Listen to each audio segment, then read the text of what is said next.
بسم الله الرحمن الرحيم. السلام عليكم. أنا A.S. أنصاري أقدم تحياتي إلى ولي العهد الأمير محمد بن سلمان لأنه رفع العلم ضد التقاليد الباطلة. إذا فكرت أكثر من ذلك ستعرفه أن لا تدخل الكلمات البشرية في دين الله، فهذا شرك.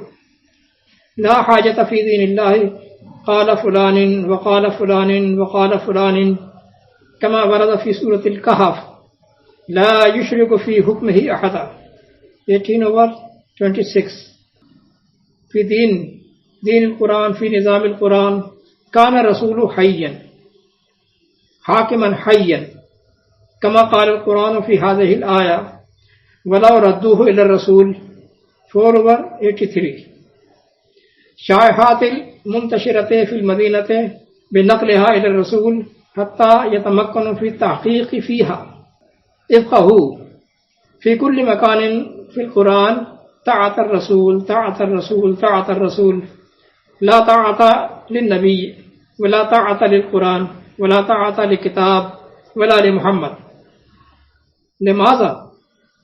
لماذا؟ لأن الطاعة يمكن أن تكون فقط لشخص حي، وهذا ليس للكتاب.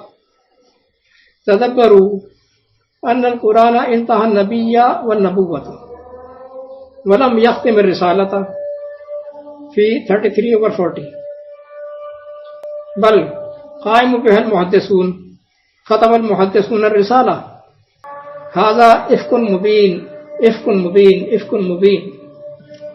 من المهم جدا أن يكون لديكم رسول في عصر كما يقول القرآن، لديكم رسول في كل عصر كما يقول القرآن. كيف تكفرون وأنتم تتلى عليكم آيات الله وفيكم رسوله 3/101. رسول ضروري أيضا والقرآن ضروري أيضا.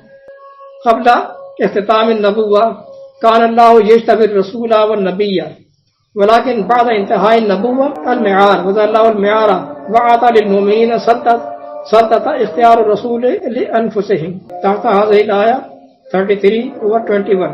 لقد كان لكم في رسول الله أسوة حسنة لمن كان يرجو الله.